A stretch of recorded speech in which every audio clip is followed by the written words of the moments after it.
All right, welcome, ladies and gentlemen, to this wonderful Mother's Day morning, Sunday. And tonight, we're starting off the day, this Mother's Day, again, happy Mother's Day to all you mothers out there. We're starting today off with the playoffs, the semifinals of our Ukatsu High School eSports League between Hickman A and Battle A. Joe, my name is Ben Brooks, by the way. With me is my co-caster, Joe. And we're very excited to hop into these games today. It's nice to be here on a Sunday morning as a change of pace to our usual Wednesdays and Friday evenings. But we've got full teams here tonight ready to play. It's actually a rematch of a very recent match we've seen not too long ago. We've got all of the names pulled up. And we had a upset, I would say, with Battle High School taking the victory over Hickman's squad. Coach Bren Bruce, coach of the Hickman squad, is not too phased, though. We talked to him earlier and said, this is going to be a quick game. Oh, He's got the confidence to say that we won't even indeed. be here for the full 3 matches. So we're going to see how exactly that shakes up in just a few minutes as we wait for players to get ready. Yeah, as far as the significance goes of these matches, these players have just concluded a 9-week season. If you guys haven't been tuning in, last 9 weeks they've been playing, coming out every single week, Wednesday or Friday, and playing in this little circuit, technically 3 round robins. And Hickman ended the season with the second seed, the second highest seed, dropping only 3 games, 2 to Rockbridge and 1 to Battle. And that last match being dropped to Battle was on Friday. So like you said, not too long ago at all, where Battle took their first victory over Hickman and the only victory over Hickman that wasn't Rockbridge. And Battle coming into this is the 3rd seed technically. So very excited to look at both of these teams coming into it because the growth that's come from specifically Battles throughout the entire season has been so much fun for me personally to watch. Just it's kind of my alumni as well, my alum school, so that's always cheering for Partial Battle a little bias bit. right there, Yeah, yes. bias. But at the same time, from school, from a team that didn't even have 10 players. Yes. They had to sub players back and forth on their A and B rosters to what they have now where they have multiple subs. We have subs sitting not too far away from us, basically begging, hey, coach, let me play, or maybe for the other team. Hey, Coach Bruce, maybe sub me in. So it's very exciting to see something like that. Came forth. Yeah, and to add to that, just at the beginning of this season, so again, this is the Ukatsu High School eSports League presented by Columbia College, which means we are a live LAN league. There is nothing like this in the nation, period, where teams are practicing in person every single week. And specifically Battle, they come to our facility to practice. Some of them may not have the best connections at home. And since week 1, even preseason, our kids over here have been doing a fantastic job of sticking together, improving on a game that's, kind of new to them. And it is quite a complex game. And at the same time, if you didn't already know, the Ukatsu High School Esports League has a higher minimum GPA standard than your Misha Esports or even your collegiate esports. It's 2.7, not 2.0. And at the same time, we are required, or we make it a requirement to do all physical exercise here. And I remember the first few weeks, and we did our 5-minute circuit, which if you haven't done our 5-minute circuit, we highly encourage you to give it a shot. It is a killer workout only for 5 minutes. And I remember Kobe McCollum, who's actually sitting in the stands today, he's not playing, but he's out here this morning cheering on his teammates. He said, you know what, I'm going to do this every single day. And I guarantee you, this is not possible. This has not happened in any other part of the country where players are coming together, making friends across school boundaries. Parents are out here cheering their kids on. And it's such a beautiful thing to see. And so on this Mother's Day morning, I can't be more grateful than to have everyone around us as part of our league. So. Yes. Very exciting. And yes. It's all accumulating right now in this next week. Just for time constraints, kids being in high school, they get out soon. Graduation Seniors is have upon already us, graduated. Yes. And so to conclude this entire season, we have the semifinals this Sunday. Later today, Rockbridge A will be playing Hickman B. They're the #1 B team seed, so they get their shot at the playoffs as well, try to make their way to the finals. That will be at Hickman Auditorium on the 16th, 6 p.m. Very exciting. Players are very excited to be back on stage, some of them potentially in their home school. And we know how much fun these finals are going to be, but they know this is just one more step. The entire season, all of the work, all the practices, all of the sometimes kind of tears, sometimes the anger, the arguments between different teammates. It's all accumulates to right now. And it's just because they're so invested in it. Of course. It's not to say that there's any bad sportsmanship going on here. It's just the fact that these kids, they want to win. They want to prove to themselves, to their parents, to everyone around them, to their schools that, hey, we have a solid team and we can beat our rivals.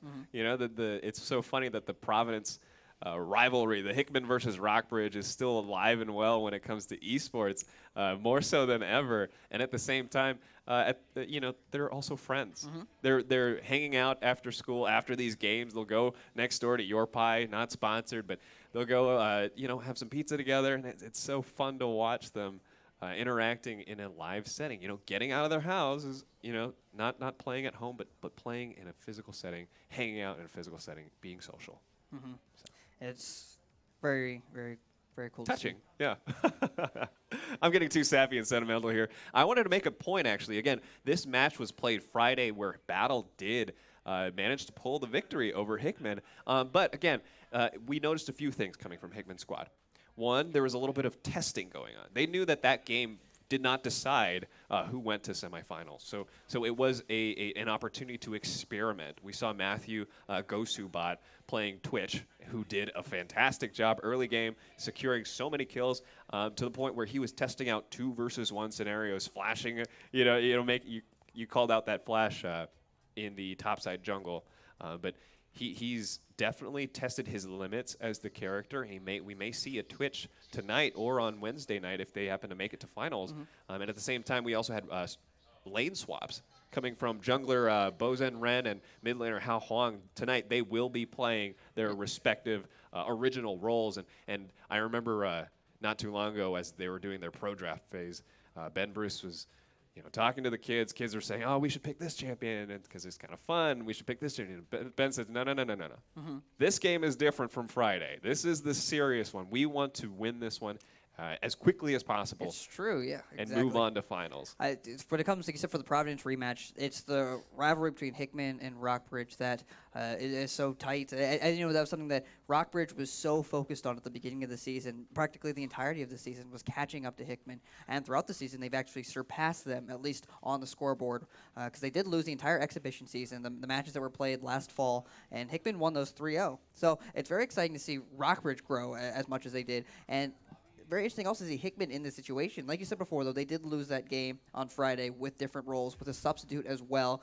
Michael Dark Quackerzu, the Diamond 1 top laner, he was not there on Friday. And unfortunately, he's still not here today. He couldn't make it back to the semifinals. He's off with his sister who is graduating, so that's very exciting as well. But again, another kind of awkward situation for Hickman to be in. Just a very unfamiliar situation, I guess I should say. Not so much awkward. They do have subs. They've played with these players before. And actually, interestingly enough, today, we are actually getting a new sub, a new face. Yes, a new for the first time in this league. We're having the top lane for Hickman, actually. I believe his tag is Goober Wave. He has just joined the... I got to put that in our Goober Wave. A last-minute substitution. Tim Peters, that's pretty good. Traditionally, the B-team top laner for Hickman High School. He couldn't make it today, actually. Not really sure exactly what was going on there. But unfortunately, unable to make it, so they're having another last-minute substitution onto the Hickman roster. Not really sure how this is going to shake things up and how it's going to really affect either the mindset of the players or even the synergy that goes on between the entire team. But because these matches are pretty important. If they lose this best of 3, and they their will season ends here. Their season ends today. So on the other side for Battle, coming off that hot streak almost winning 2 of the last 3 games they've played. One of them, of course, being against Hickman. Having their full roster, having a full roster of subs on the bench to back anyone up if the pressure gets to them today. They should be feeling pretty good right now. Absolutely. Battle Squad showing up bright and early today, all smiles, maybe a little caffeine put into their bodies after that. But looks like we are not ready for picks and bans, but that's okay. We can still fill in with some conversations about what's happened in the past season. Notable players. Actually, let's talk about that quick last game. Just wanted to mention Cameron Clapp did end up being able to play his favorite champion, Vladimir. The hashtag free Vladimir. We hear some applause in the stands. Yes, if you did not know, Cameron Clapp is one of the top 100. And there are millions of players, by the way, in North America. Top 100 players for this one particular champion. He got to flex his skills on that champion last Friday. I highly doubt this time around Coach Ben Bruce of Hickman is going to allow that to happen again. But all for the sake of fun, it was very nice to watch. Yeah, like you said before, though, I was also just again kind of reminiscing about that match, and at the beginning, it didn't look as scary as everyone talked about. I guess we've personally seen it, but again, coming into the game, he was actually first blooded by the normal jungler for Hickman High Yes. School. Like you said, Bozen Rowe, Uncle Angel, Bozen Ren. I mean, he unfortunately didn't get the first blood. He actually got first blooded in his own lane, 1-on-1, and so it didn't look like the best of starts for Cameron Clapp, but. Obviously, being the wild one trick that he is, able to rebound, and he was definitely a force to be reckoned with. And really want to show Hickman this is the reason why he can't give me that champion. Yeah. So, very like you said before, very unlikely he's going to get Vladimir at any point in this best of 3 series. But we do know that he is proficient on a number of other champions. Specifically, maybe we'll see a couple of assassins. Something we've kind of talked about. Maybe he might be a good fit for his team. He has a lot more early game pressure, has a lot more carry potential on his own shoulders. And specifically, what we saw from yesterday at our Law Academy Day, specifically one of the days that Ukatsu holds, where we bring a lot of our coaches in and we work with players one-on-one to help improve their League of Legends skills. Specifically, his assassin skills aren't necessarily bad. He's got great mechanics. He's got all right game sense. It's kind of some of his decision making that's very important, very pivotal, and kind of can influence the game whether they win or lose. And for Cameron, that's kind of what he's always been looking for. He's always wanted that chance and that ability to say, I can make the plays on this team, and I can win this game for my entire team. So sometimes Assassins can do that. It looks like we're getting a thumbs up, though, from our coaches, that being Michael Sammons, the coach of Battle High School, and Coach Ben Bruce, the coach of Hickman High School. So we're about to jump right into picks and bans. Here we go, ladies and gentlemen. We're the first game of the day.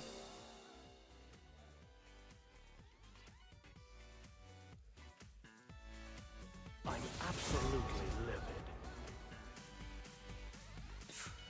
And here we are again. Sorry, guys, about that. We're jumping into the picks and bans between Hickman High School and Battle High School. On the left side today, they're the home team. We have Hickman High School.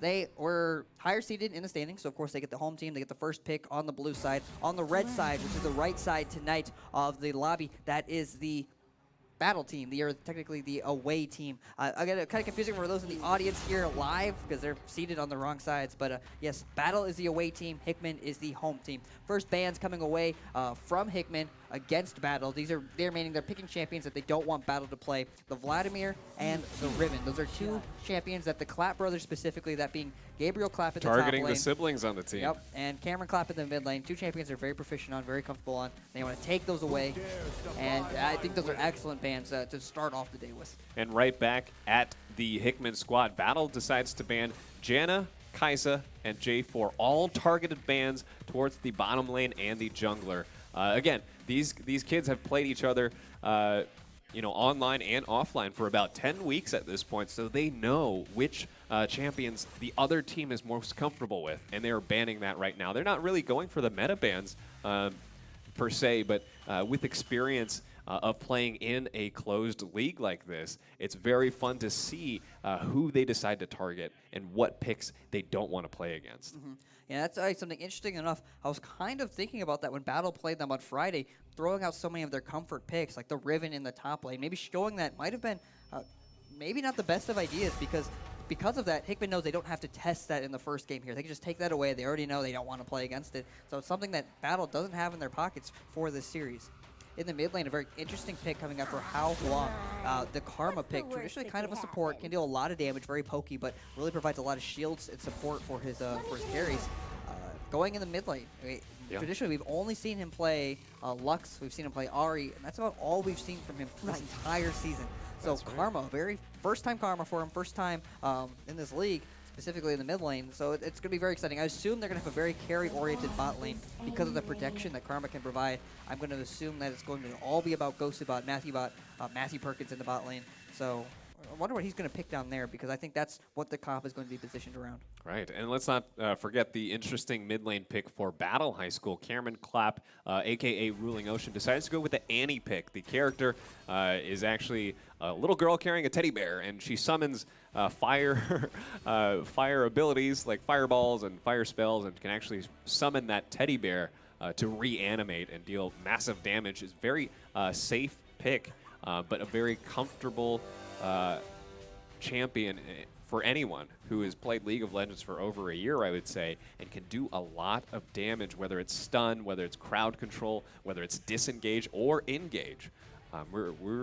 I'm very curious to see how effective this pick will be, especially paired up with the rest of the team. Rounding out in the bottom lane, we have Charbel picking Vayne, the heavy late game scaling champion, along with Evan going with Soraka. It's his comfortable pick, and we know he's done a very fantastic job throughout the season staying safe, staying in the back line, and healing up the rest of his squad.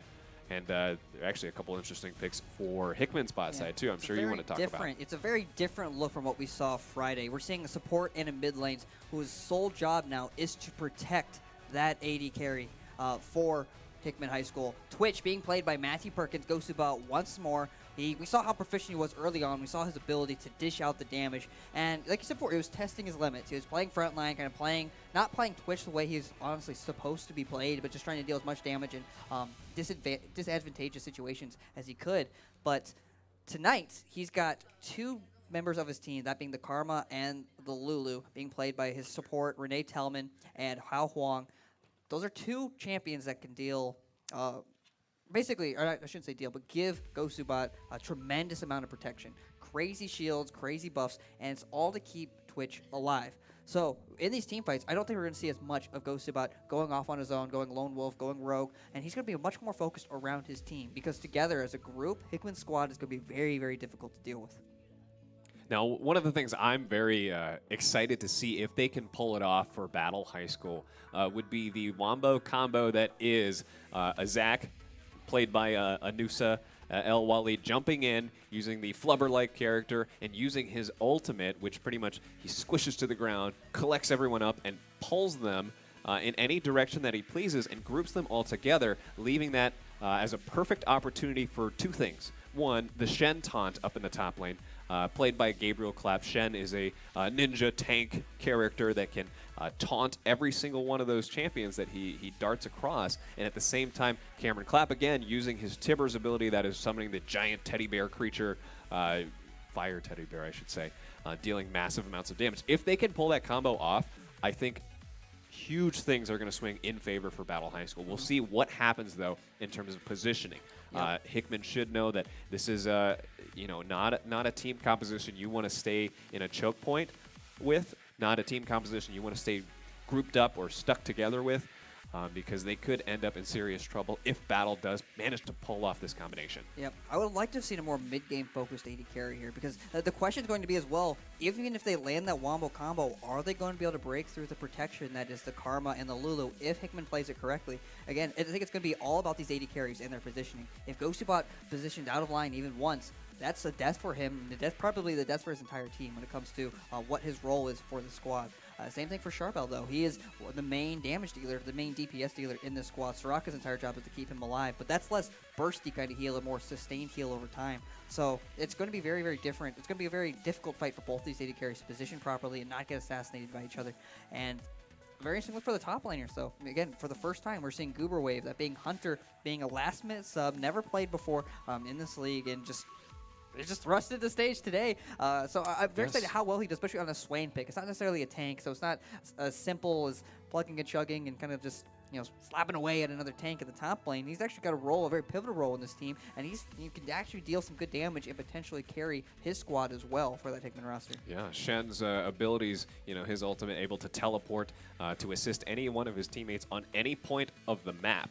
So he could be all the way in the top side and teleport all the way to the bottom side to come aid his teammates, but recognizing when to use that Hunter Goober Wave, we'll see what kind of experience he has on this. I'm sorry, Gabriel. What kind of experience he has with this Shen pick to recognize to help out Battle in the team fights. Exactly, but the 3-minute delay has just ended, so that's probably the most exciting part. We're about to jump into the first game of the day. Match is starting. Game 1. Again, this is a best-of-3 match in our semifinals. We are in post-regular season here. I almost said tonight, this morning at Ukatsu HQ. Hickman versus Rockbridge. I forgot this was a best-of-3. Now I'm even more excited to see what the picks are going to be next game, just to see, what character emerges out as the new ban favorite. And I think if they play their cards right, Zach is going to be a huge influence on this entire matchup right now. Yeah, the best part about this, though, is the entire league, since it was 3-round robins, essentially, they've already played a best-of-3, quote-unquote, Hickman taking that best-of-3 2-1. So, through that time, they've already had some experience of what do we don't want to play against, what we want to play against, and I think that's why we see what works. This is exactly what's worked throughout the league before. We've seen Zach, we've seen the Soraka for battle, and we've seen the Twitch on Friday from Hickman, as well as the Trundle pick for Bows and Ren. So these are picks that work, and I like the new picks as well. Not giving away anything else, and just leaving it even tougher for coaches to decide what to take away next game. But in the top lane, though, for Hickman High School's A roster, for the first time, we have Goober Wave, that being Hunter, again subbing in for Tim Peters last second. I can't wait. I can't wait to say this guy's name. You have to wonder what's going on in the minds of both the players and the coach here this morning, expecting to have one player but having to fill in a substitute very last minute. We're going to see how he synergizes with the rest of the team. Again, he has not, I don't know if he's practiced on the same level as Tim has with, the recent recent postseason matchup. Yes. And of course, though, in the jungle position, we have Uncle Angel, that being Bozen Ren. Seen for this Trundle pick, looking for a very aggressive early invade. They just know what Anusa does, and that's something we've talked about her before. She's somewhat predictable in what her pathing is, although this time she started on the other side of the map. So Bozen Ren is finding, instead of the, I guess, the gank on her that he was trying to, he's actually just going to steal her buff away, which is pretty important for her early on. When you're taking away jungle's resources, it kind of gives them so much early on. And in the mid lane, we have Hao Huang playing Karma. Again, more of a support style, or traditionally more of a support. Deals a lot of damage, though, with these ranged abilities, but also she's got abilities that can speed up her teammates and provide some massive shields. So her entire job is also going to be down to protecting this bot lane, which we can see here. Gosu bot being played by Matthew Perkins on the Twitch. Currently going invisible next to a support, Renee Tellman playing Lulu. Maybe looking for an early gank from Uncle Angel. Going down early, not finding anything. That'll run out, though, this Hickman roster.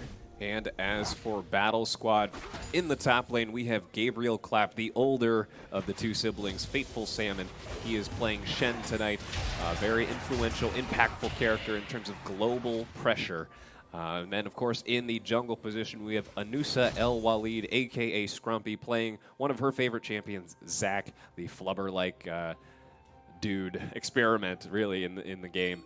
Able to jump onto characters from very far away.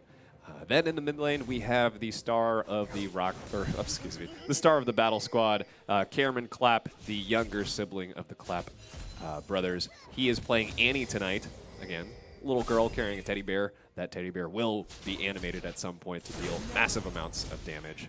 And finally, in the bottom lane, we have Charbel and Evan, Polly and Evan, who are actually going in a little bit of a trade right now in favor for Hickman High School.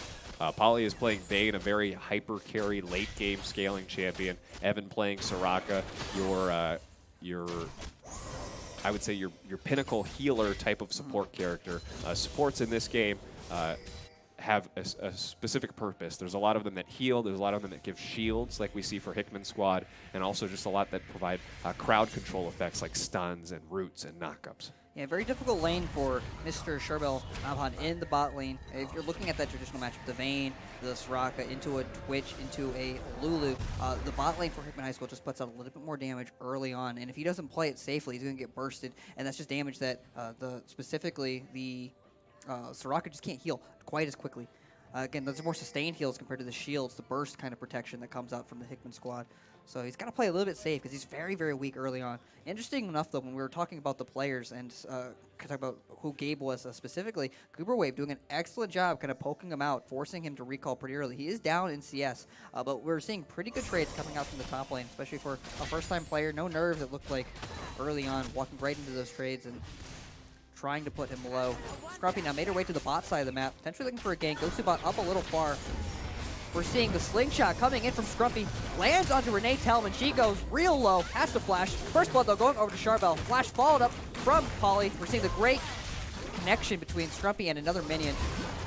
Goes to bot, also burns his flash. Scrumpy picks up the kill, and that's a 2-0 start for Battle. And just like that, Battle High School recognizing the playstyle they'd have to have early in the game against Charbel and Evan, playing very late game scaling champions, very safe champions, and sitting back in their turret, allowing someone like Scrumpy to jump over that wall and get that successful gank. Beautiful 2 kills, getting first blood, and the second kill going to Anusa.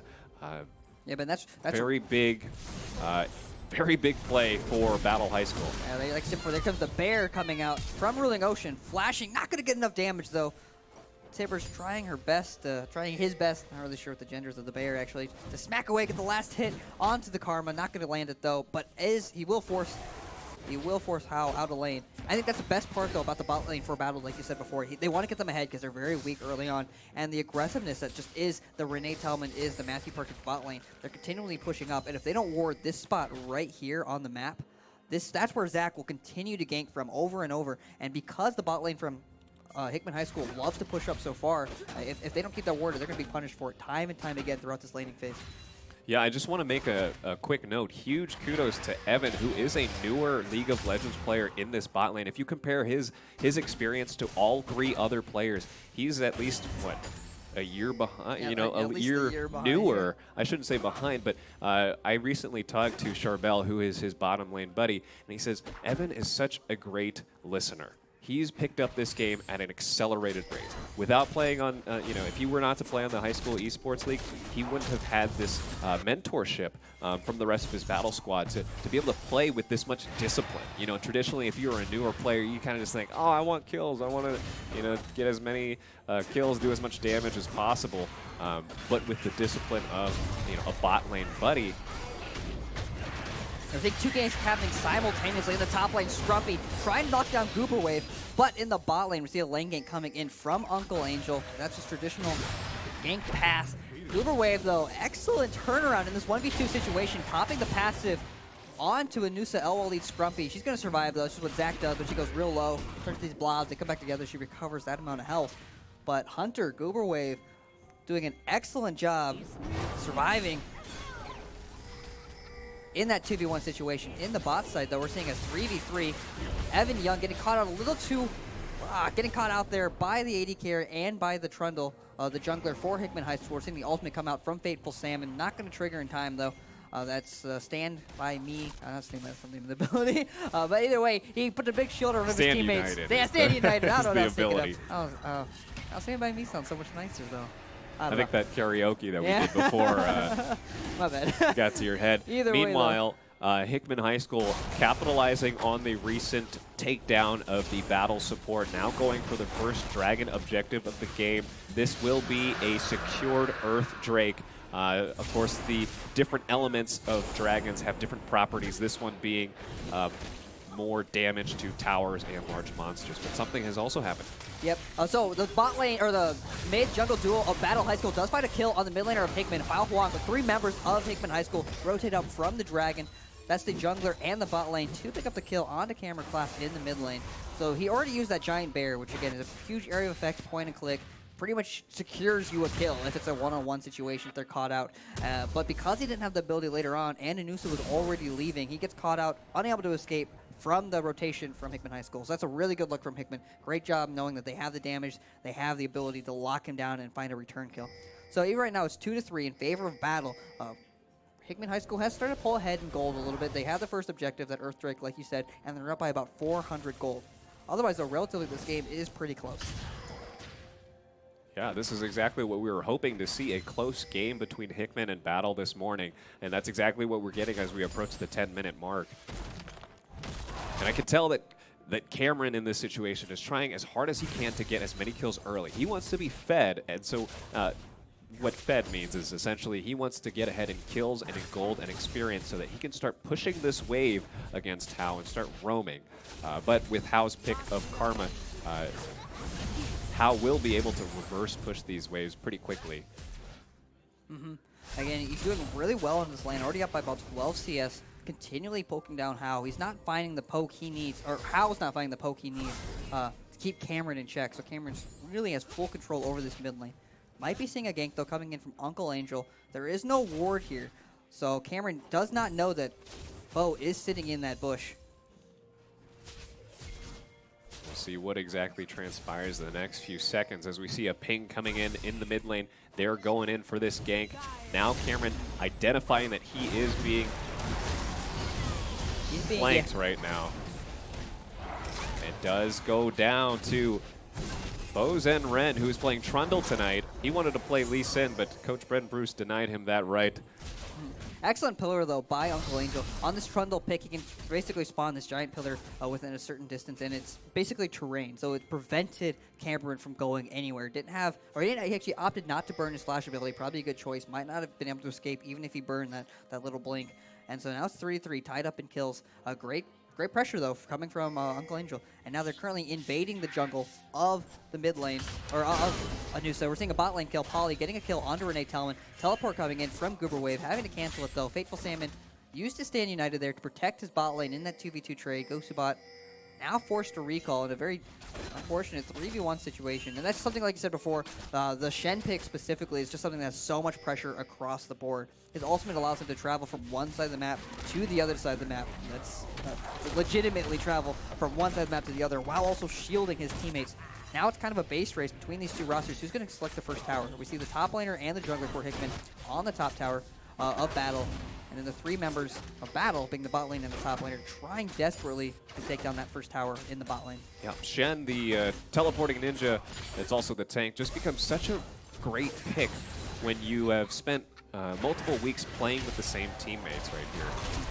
Yeah, Cameron ruling Ocean going to the top lane, trying to defend that tower. Now he's in a 2v1 situation. Uncle Angel getting real low. But Cameron's not going to survive this situation here. Goober Wave diving the tower, taking him down. Teleport coming in from Gabriel Clapp, trying to save his brother a little late. Now he's the one in the difficult situation here. Bot lane of Hickman High School has rotated to the top lane.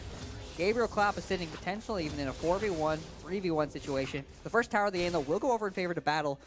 Those bot laners will get the first tower, but it looks like they're opting to trade for the top one. Good job by Hickman High School, understanding there's no way they're going to get back to that bot tower to save that in time, and they instead rotate all their numbers to the top side and be able to even up the tower lead. So they're still in the lead in this game when it comes to gold. Tied in kills, up by about 500 gold. Yeah, and that's something that Coach Ben Bruce has taught very well to this Hickman squad over the course of the high school esports league. Grouping up when necessary. See, taking objectives, taking towers, so that they can ultimately win the macro play here. Remember, the name of the game is to secure and to eliminate the enemy nexus. Seeing the ultimate coming out from the Vayne, trying to get to the backline. So you're seeing the Rain Spray or Rat-a-tat-tat coming up from the Twitch as well. So much damage coming from that Twitch. Won't have the ultimate later on, though. It's already gone down. Noosa Scruffy will also drop. The ultimate coming out, though, from Ruling Ocean. Lands on Uncle Angel. Renee Tellman having to pop her ultimate to save their jungler. And now they're on the defense, retreating currently. Polly a little bit alone up there in the top side, trying desperately to take down the AD carry. The heal coming out from Soraka gives him a little bit of the upper hand. Goes to bot, will drop. And just like that, the battle squad is now finally getting to play their composition in the way that they'd like, with the Polly picking Vayne and having that early lead. Makes a huge impact on these team fights where she can accelerate to her late game phase that much faster. And as soon as, the ultimate's coming down from both Cameron Clapp, Gabriel there to the fight ever so slightly late. If he was actually there earlier, I'm sure things could have gone much, much worse for Hickman's squad. Yeah, Goober Wave, though, doing his best. Didn't have teleport get to that fight. He was pushing his wave in, almost securing that bot tower. While the roster for Battle instead will secure the Rift Herald. Going over to the 3-0-2 Vayne, the carry for Battle High School. Looks like the bot tower will fall in favor of Hickman High School. We're seeing the Infernal Drake, though, spawning as well. It's going to be a highly contested objective in the next couple of minutes. But I'd like to see this play from this Vayne. That's something I kind of worried about early on. Sharpel specifically has kind of played further back, honestly, in a lot of his team fights, not necessarily being as aggressive as maybe you need to be on a Vayne. It's especially a mindset sometimes when you got to play a carry champion like that that's just so mechanically intensive and such short range. You kind of have to be at the forefront of everything while still being safe. But good job by him being in the front line, taking down those carries, having that confidence, and because of it, he's gotten a pretty decent lead now in this game. Yeah, we could tell in the last team fight, Charbel was not afraid to pursue three of the Hickman squad as they were running away with very little help. Even though he had not that much health either because he trusted in Evan's ultimate ability. Yeah, Twitch, the person they need to get on Gosubot, popping his invisibility. He's on the defensive right now, on the retreat, trying to skedaddle out of there now that 5 members of Battle have made their way down to this Inferno Drake. It was Hickman High School that originally had the vision control. Now it's Battle, though, that has full control of this objective. It doesn't look like it's going to steal today. And just like that, Battle High School secures their first Drake of the match. This one arguably more important than the Earth Drake. The Infernal provides permanent attack and ability damage buffs to all members of the team. Yeah, Riptail being spawned in the mid lane. Huge team fight breaking out, though. Twitch kind of a little far in the front, trying to stay in the back line to do as much damage as he can. Fortunately, Goober Wave in the back with the Swain ultimate, not able to pop it on all the enemies. Paulie going real low on that Vayne pick. Goober Wave will drop. Fateful Salmon also low. Great job by Battle. You see them right now how low they are. They did an excellent job managing their HP. Still on the chase, so Paulie in the front line. Evan Young with the excellent heals, keeping his carries alive. MVP of that fight completely right out there. of mana after that team fight, but he did his job. Not a single member on Battle High School is dead. They've got a sliver of health, but he has been spamming his abilities, keeping them alive with every single heal, and that ultimately kept Battle into that fight. You know, a lot of burst damage coming out, but not able to actually kill or eliminate it. And you really got to think of like an MMO specifically. They did a great job juggling the aggro of Hickman High School, walking back and forth, no one going down, which is an excellent look because as they get their cooldowns back up, even though they're low, they can walk back into that fight. 2 towers going over in favor of Battle with that Rift Herald push. We're gonna go back and take a look at the replay. That was such a fun team fight to watch, actually. We're seeing the engage actually by Noosa Scrumpy going right onto Goober Wave. He gets real low, pops his ultimate. Not able to deal any initial damage, though. He's not close enough to pop it onto any enemies of Battle. And they're just doing a great job bouncing back and forth. Basically, all of Hickman High School was funneled into that little choke, and they were just dishing out the damage and fighting who was in front. And Noosa Scrumpy jumps back onto them, though, when her cooldowns come back up. And here's we see Evan right there, the Soraka. The entire right fight, there, running around, the entire fight, healing her staying teammates, keeping them alive. exactly where he needed to be in the backline because he's playing a squishy champion right now. But he's throwing down his silences. He's throwing down the heals where he sees fit. He sees someone like Charbel getting low, runs right to him, heals him up, tops him up, says, "I got you. Keep going, keep going." And I'm sure Charbel is telling me, you know, I trust you at this point because we've played so many matches in this season. It's fantastic to see the synergy that's coming out of this team in the final, I should say in the first match of the postseason.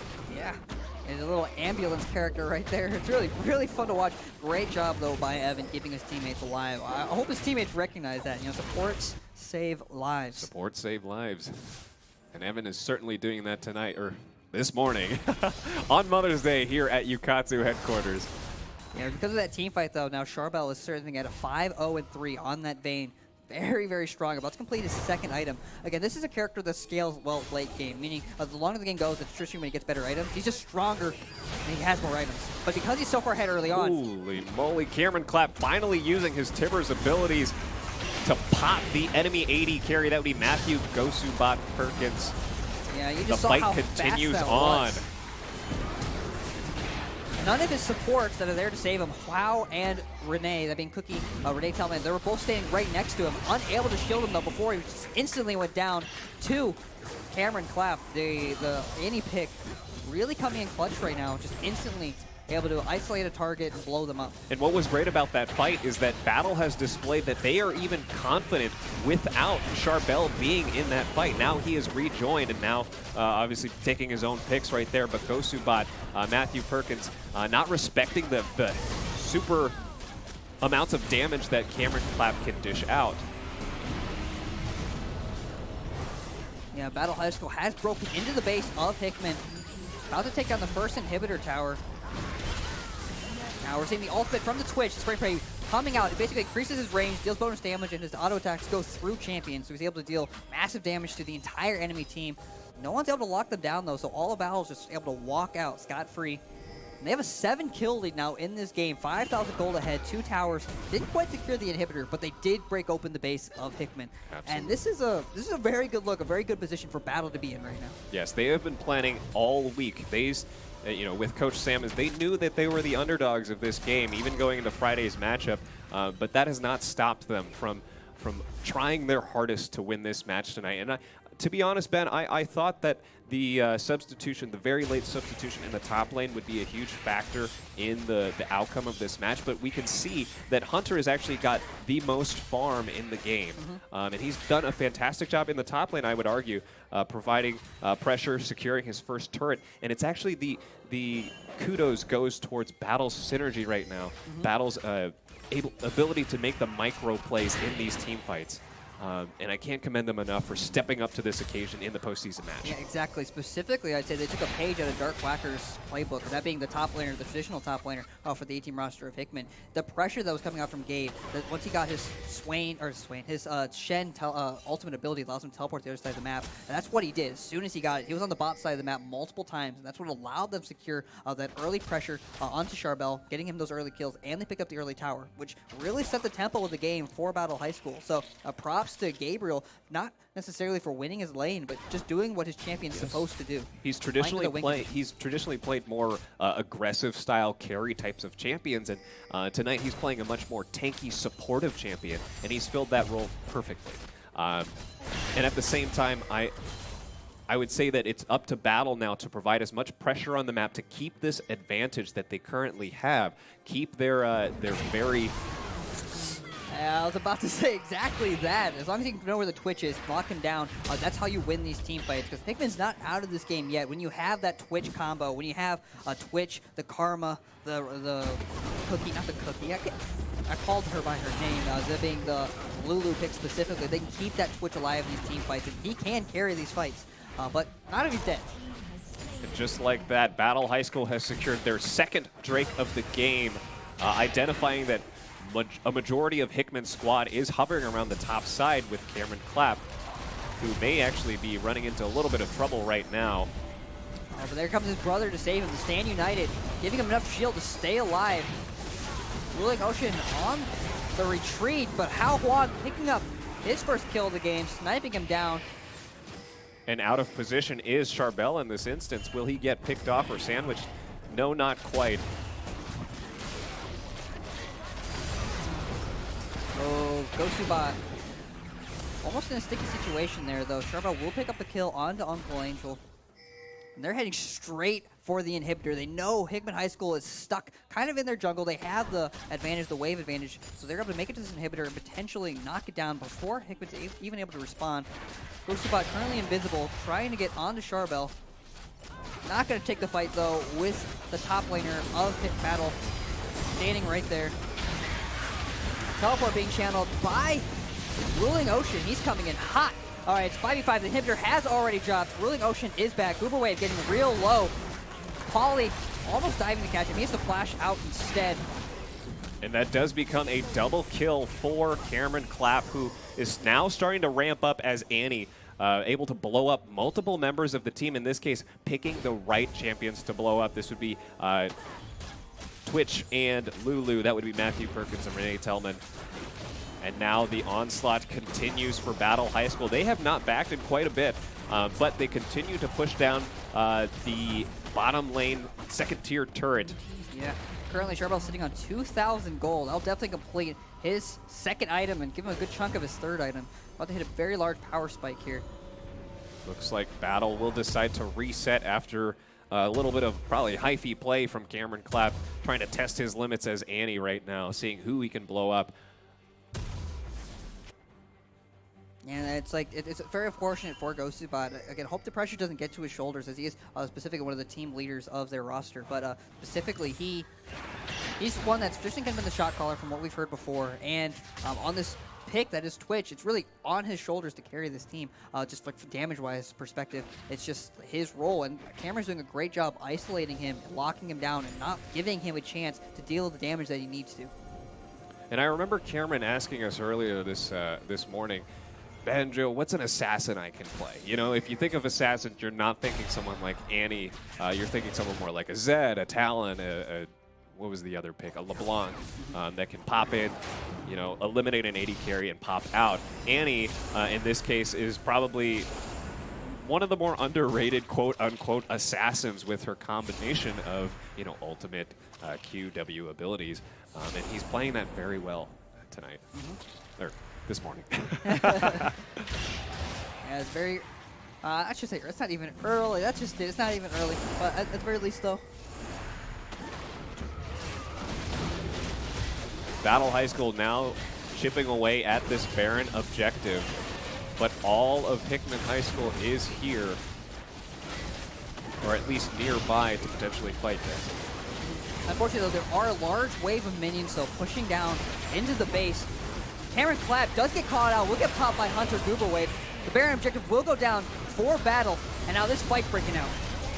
We're seeing Charbel's kind of stuck in the pit of battle, or of the Baron pit. He's going to go down to Hunter Goober Wave. But unfortunately, the biggest issue right now, though, is all the minions pushing into the base of Hickman High School. Hickman does have the advantage, taking out both carries and the top laners of Battle High School. But can they respond to their base in time? Not going to lose in the hitter tower yet. Hunter Goober Wave does respond in time. All in all, a good play for Battle High School, able to secure the Baron objectives. They now have empowered minions across the map, at least the ones that they run next to. We'll see if anything can come out of that 3 kills from Hickman's side. And I think we will have a pause coming up in just a few moments as we sort some technical issues out.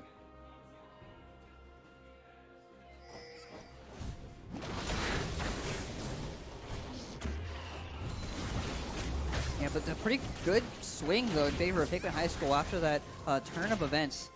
We're seeing... Now down by only about 4,000 or 5,000 gold.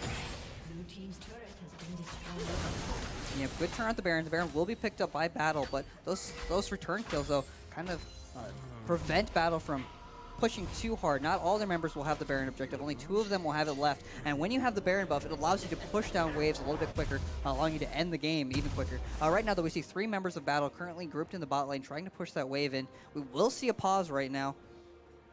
And this pause will go on for a few minutes as we sort some technical issues. Stick around for the conclusion of this very exciting match between Hickman and Battle High School.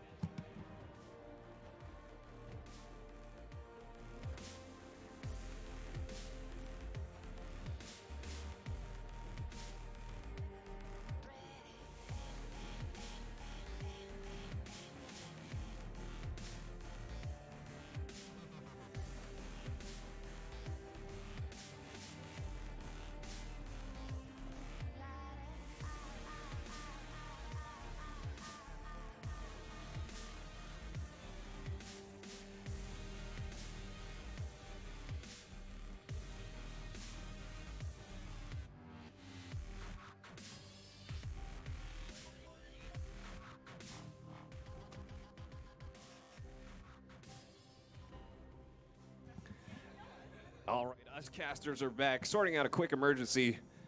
We actually have one of our players stepping out to file a little report with the police after a slight car fender bender. Nothing scary on this end, though. Let's talk about this matchup. Actually, we can't do too much talking because we are live with both teams listening in on whatever we have to say. But let's talk about maybe what the strengths of Battle has been throughout this matchup tonight, this morning. Yeah, playing to their win conditions as soon as Shen hit level 6, instantly in the bot lane. I think we understand that Charbel specifically is probably going to be their win condition when it comes to their late game damage, and prioritizing that lane, giving the pressure there early, really got him ahead. It got him so far ahead to the point that he's sitting at a 7-1 KDA right now, a 7-1-3. So that's very exciting, specifically for a Vayne to be in. It's a very late game, sitting on currently 3 items. She's got 70% crit right now. She's going to deal so much damage. The next item, when she gets her 4th one, that'll probably be lifesteal. She's going to be able to sustain so long in these fights. Great job by Evan as well, keeping his AD carry alive. 0-1 and 12 right now. That's great look for Evan, doing his job as a Soraka in this game. Yeah, I want to add that taking a look at this Battle roster, there isn't necessarily one breakout star. It's just been immaculate play from all single lanes, including the jungle. That would be Anusa El Walid, able to find that first gank that was so critical in getting both Charbel and Evan going in the bottom lane. You know, they were pressed up, playing a very passive play style because they had to, because of the champions that they selected, taking advantage, knowing, again, after the course of 10 weeks playing against Hickman, playing against Rockbridge and Jefferson City, they know the play styles of these other kids. identifying that Gosubot and Cookie are going to be more aggressive in their games. Yeah, it's a great job again.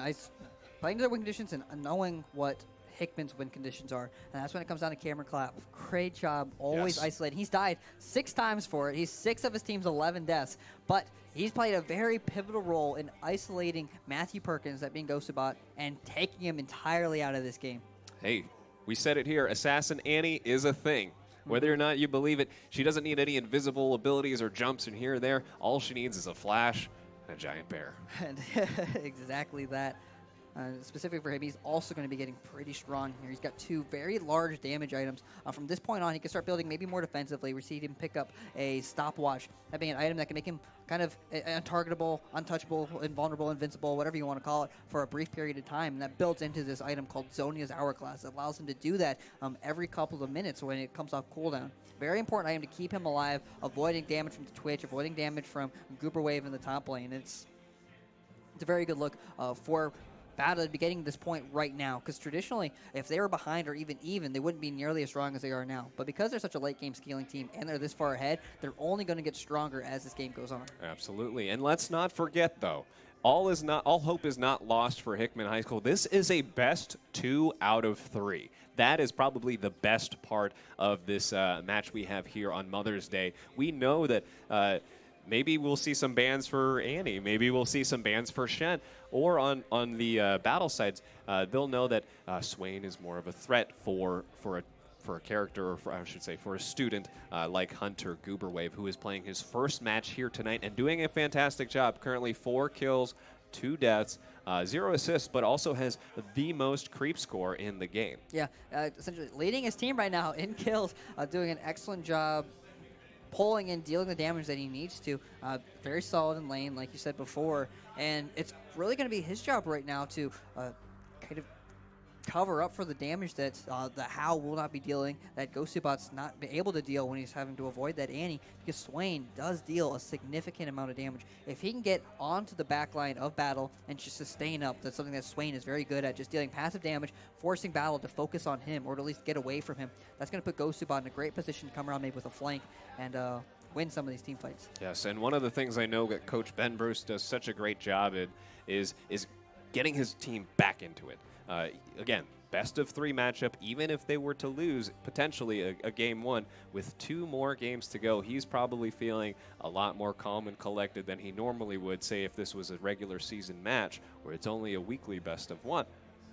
So we'll see what exactly transpires in the next few moments as we continue our Ukatsu High School Esports League presented by Columbia College. We also have our other sponsors, Armstrong Teesdale, Veterans United, and Hawthorne Bank. We could not do this without you. And, of course, the support of Columbia Public Schools and Jefferson City Public Schools. Yeah. And, again, we can't talk too much about the strategies that are going on in Game 1 because we don't want the students to hear us strategizing for them, being the backseat coaches that we typically are. I know you and I would have had lots of fun this season being a coach, but of course, as the owners of Ukatsu, the commissioners of the league, we were not able to take that position. But what do you make of what's happened so far in general for this esports league? How do you feel about it? Yeah, I think for the most part, a lot of the players have said it very well when we've heard some of the interviews, that it's a really good start for what we have here. And obviously, you and I have a very grand vision of what this is going to be someday, and I'm very excited for it to come into fruition in the couple of months that we took to plan. So it's very exciting to see these kids, these parents to be on board with it, to have so much fun with it, and also excited for a lot of these students who are thinking about the future, who are thinking about next year already. The season technically isn't even over yet, and they're thinking about, who's going to be our shot caller, who's going to be our mid laner for next year, who are we going to sub in, who's going to be our coach, what's going to happen, and it's very excited that they're already planning for next year's season. Yeah, absolutely. And one of my favorite things is moments like not too long ago before the stream started, we had karaoke here. Before that, we had we had a very beautiful rendition of Total Eclipse of the Heart. And now he's probably eclipsing the other players in CS right now. But anyway, we see so many beautiful moments coming out of the Ukatsu High School Esports League that are even unrelated to the game itself.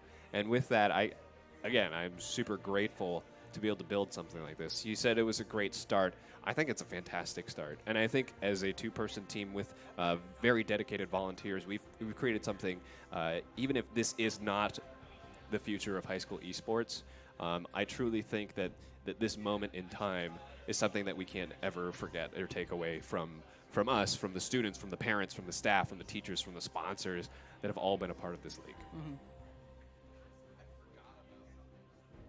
Yeah, still currently waiting on some of the technical difficulties that were happening. Well, I shouldn't even say technicals. They had nothing actually even related to do with the game today. But obviously, real life does happen sometimes, especially for a lot of these students. They're still in high school, and they have a lot of their own responsibilities to deal with.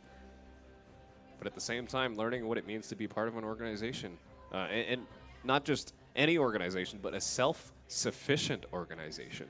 Again, even though Columbia Public Schools, Jefferson City Public Schools, they have supported the league, it really is up to the coaches and the players themselves to show up to practice, to be a part of a team that wants to win and produce results, not just in-game, but also academically and also physically when it comes to the physical exercise. It's just they know the requirements, and they push through them. And some of them actively engage with it, knowing that they will better themselves for it. So it's just really cool.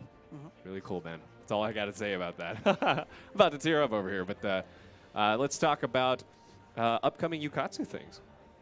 So yesterday, in case you didn't know, Ukatsu is a high school, middle school, and even elementary school youth program for young gamers where we promote a balance between passion for gaming at the most ultimate level. We're doing esports right now. Mm-hmm. And at the same time, balancing that out with your own personal goals, your own personal career goals, life goals, physical goals, and your academics too. And so yesterday we had a League of Legends one-on-one. It turned into a one-on-one coaching academy that I thought was very beneficial for some of these students to realize. It's very nice to be able to sit down with somebody who's more experienced and to look back and reflect upon your mistakes and what you did well. Mm-hmm. To be better at the game. Yeah, very much. So sometimes it's even just nice having that objective opinion, like an objective opinion or a different perspective from a game that they're not a part of. One of the games I was watching where the coaching was going on, a lot of the players in the game were being very toxic, which is very, very weird for me to see. It was a 4 to 5 goals, like kill-wise situation. So the game wasn't too far in favor of one team or the other, but the entirety of this one team was just blowing up. It was so very toxic, and it was just very unfortunate. I understand that if there was a player playing in their room just alone, that might get to their mindset, but having a coach there behind them, talk to them, let them know, like, hey, it's fine. You do your job. You do this. You guys are still in this game. That's an excellent look for their team, and I mean, excellent look for that player to keeping a level head I'm okay. in the face of not even defeat in that case. It was the threat of defeat, let's be honest here. But that's exactly why we want to partner up mentors and kids together to learn that, hey, not all hope is lost when you lose a kill. And even if you do lose a game, you can still come back. You can still get better. And it's actually a back and forth exchange. As the kids grow themselves, so do the mentors, because they didn't grow up with something like Ukatsu. This is something that they're, because they have to be the role models in this situation, they're also learning to adapt. I know if you took a look at me as a gamer 3 years ago, holy moly, the things I would spit out from my own mouth. And I know we've got this whole meme going on here, Ukatsu. You got to be Ukatsu proper. You're getting squeaky clean, as Rockbridge High School says. It has truly helped me become a better person, not just the kids that we work with. Yeah, definitely agree. And luckily enough, though, it looks like the issue has been resolved. So in the next 3 minutes, we will eventually catch back up with these players and hop into game. Luckily enough, too, because there's a timer for how long you can pause the game, and it'd been very unfortunate if we had to restart this Still game. had 17 minutes to go as I'm looking at the countdown right now. So we are perfectly safe. Kids are getting ready to queue up back into the match. Game 1, Hickman versus Battle here this morning. Currently a 17-11 kill feed in favor for Battle High School because they've been playing on a whole new level, I would say, when it comes to their team synergy. Mm-hmm. Yeah, they're in a very good place. They still have Baron on a couple of members. They do have that inhibitor down, so they have pressure coming in from the mid lane. They had a big gold swing, though, back in favor of Hickman after the 3-kill pickup after the Baron. So Hickman also in a better spot, especially after the pause. A lot of the momentum has been lost now by Battle, probably a lot of that tempo. And then you say about Hickman, they just had a pretty good victory right before they had the pause. So at least when they're sitting there thinking about what to do next throughout this entire period, they at least have something more positive to reflect on. Yeah, I'm sure this is actually a very fortunate opportunity for Hickman to just kind of take a breath. Take a deep breath. This game is not lost yet. There is still a lot left to go in terms of objectives and in terms of comeback potential, because Matthew Perkins is playing a hyper carry himself. It's not just Charbel on Vayne. And at the same time, as soon as Hunter, who is playing Swain tonight, starts to ramp up, I have yet to see an Executioner's calling on Battle's side. So as soon as these engages go a little bit longer, and if Matthew can stay safe, we're going to see some pretty even team fights coming up.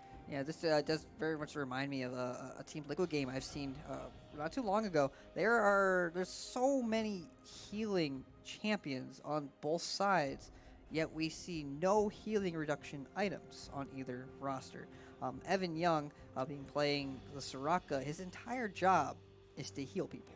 And silence people. Yeah, silence people. But yes, a majority of it, yes. And yet we do not see any items on either roster that kind of give that a disadvantage. It's something that, obviously, we also got to take into account that some of these players have been very behind.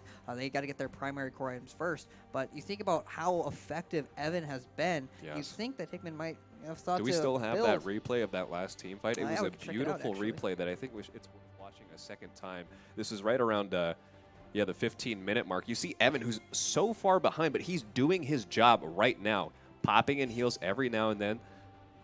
Yeah, identifies Charbel going low. He's using all of his mana. Of the fight. Does a fantastic job throughout the fight. That was a huge swing in favor for Battle. But we are back in the action. And on the other side, though, the AD carry for Battle gets popped at the beginning of this fight. Stand United coming out onto Cameron ruling Ocean. Battle is in a swift retreat. Ghostbot getting all the kills he needs. Double kill going in favor of Goober Wave. 6-2-0 for the substitutes. Huge swing in favor of Hickman High School. Again, and just like that, I would argue that this game is pretty even right now. Despite the 14-17 and the gold lead in favor for Battle, if they play another team fight like that, finding the pick on Charbel, this could easily go in favor for Hickman. That's exactly what it was. A little bit of the overconfidence coming up from Charbel in a 5v5 team fight. That's maybe not what they want. A lot of the skirmishes they've had has been Battle just going in, finding a pick here or there, and then it just kind of looping around. Unfortunately, Faithful Salmon, that being Gabriel Clapp, getting a little bit overzealous there, trying to 1v1 Ghostbot. Two members of Hickman will respond, forcing the flash out of Gabriel Clapp. And they're going to pick up their second drink of the game, that being another Earth drink.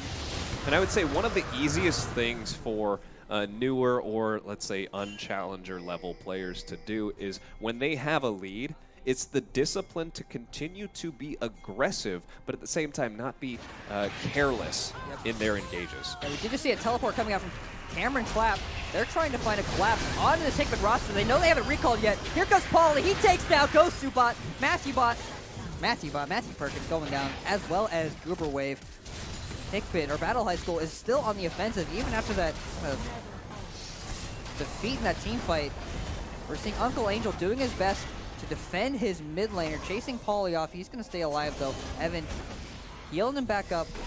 The inhibitor has respawned for Hickman High School. Looks like it's just going to drop right again, though. Great look for Battle High School.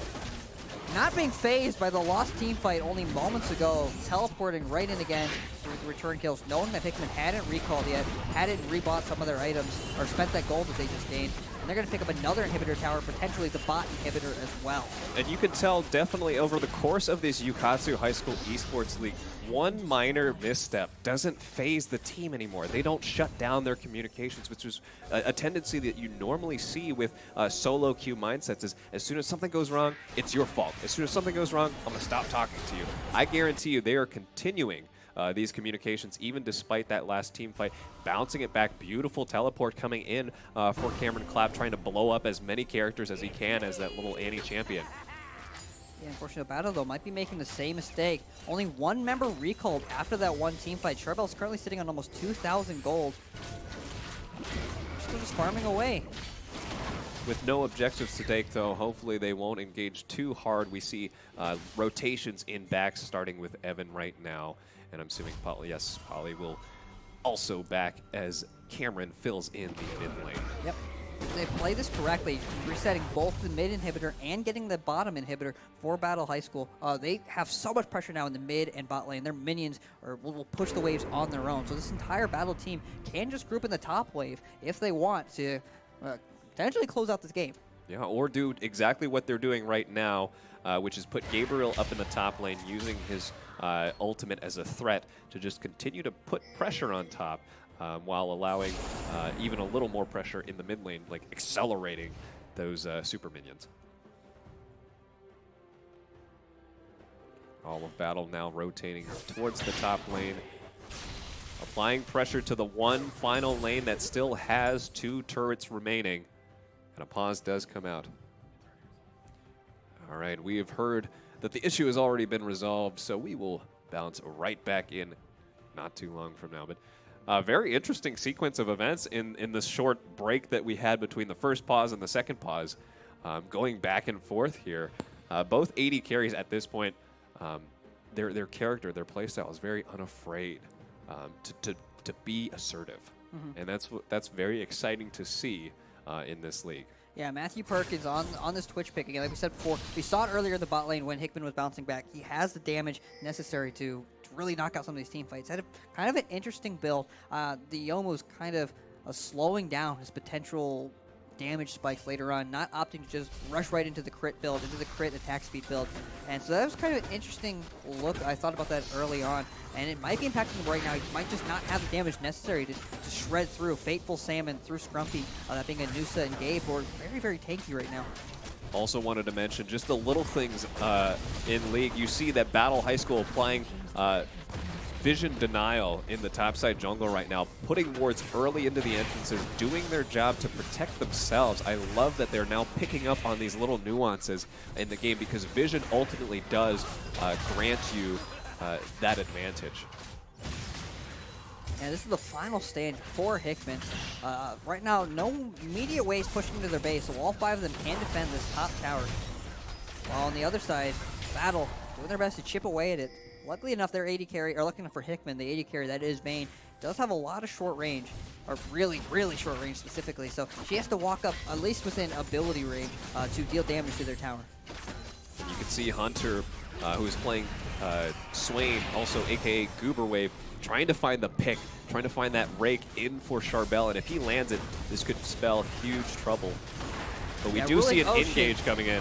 Did just take out Matthew Perkins, that being Ghostbot, the main carry for Hickman High School. And this team fight's probably over with that look right there. Just great job by Cameron. Again, understand their win conditions. Isolating Matthew this entire game, taking him out. He's died 8 times. And I gotta say, probably at least 6 of those are just to Cameron alone.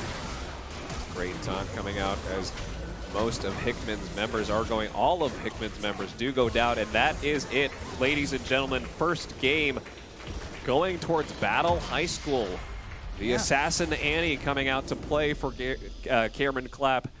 And of course, a fantastic performance from all laners and junglers for Battle High School. Notable, I'd say, player would be Evan Young in that entire match. Yeah, arguably a little bit of an upset here. Hickman High School doesn't have their main roster right now, but again, if they don't win this best of 3 today, whichever team loses, it's the end of their season.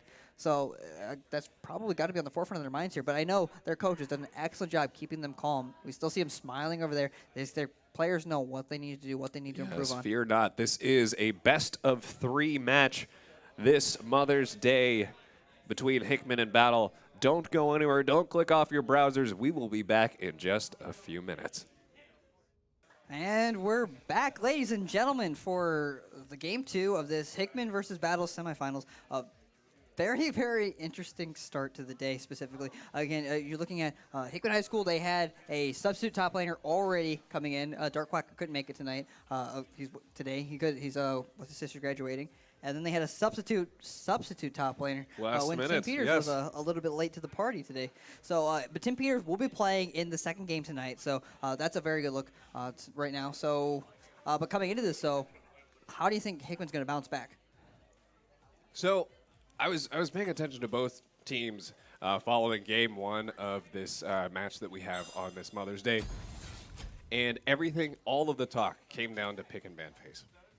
What a lot of solo queue players who don't have an experience like the Ukatsu High School Esports League understand is that picks and bans are essential for truly coming out on top. Because if, say, everyone plays to their strengths and does their own job, ultimately it comes down to what champion they picked. Excuse me, allergies. Ultimately, it comes down to what champion they pick and who can execute better in those late game phases. Because we approached, 30 minutes in that game? Yeah. And it really, truly came down to, how can you position correctly, like Evan Young did in game one. And I heard, oh, they're totally going to ban this now after I played this. Or, oh, we should totally ban this because he can only play this one champion. And so it's so fun to listen to both coaches and players being so serious and invested in this pick and ban phase. It's not even playing the game. It's the prelude to the whole thing. And I'm very interested to see what exactly transpires right now as we enter Game 2's pick and ban. Yeah, exactly. So because we're into the second game now, it has swapped. So on the blue side will be Battle. They're the home team right now. Technically, they're still the away team, but they'll be on the blue side. And on the red team will be Hickman High School. First ban being taken away from Hickman. We see the Jana. They don't want Renee Tellman Cookie to play that. Of course they don't. And of course, so we see the Vladimir ban coming towards Battle. Not going to give Cameron Rilling Ocean Clap a chance to carry on his Vladimir more than once this week. You would love the game avoid. Very similar bans coming out this time around as game one. Just like in game one, we saw that Vladimir ban. We saw the Respect Kaisa and Jana ban against Matthew Perkins or Renee Tellman. You have to wonder if the bans are going to be too different. We look at what Hickman brought to the table last game, that being the Twitch composition. They had a very solid comp. Are they scared of it, though? Are they scared of the Twitch doing that to their team if it's executed a little bit differently this game around? I do see a different ban, though, from... Actually, that's interesting enough from Battle, banning away the Zac.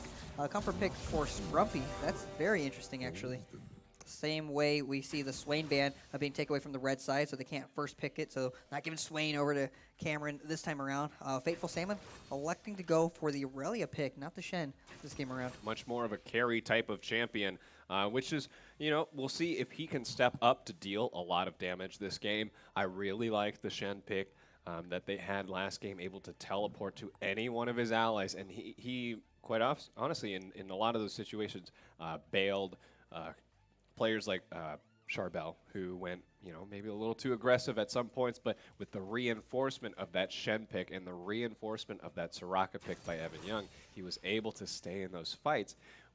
We'll see what exactly they try to run in terms of team compositions this time around.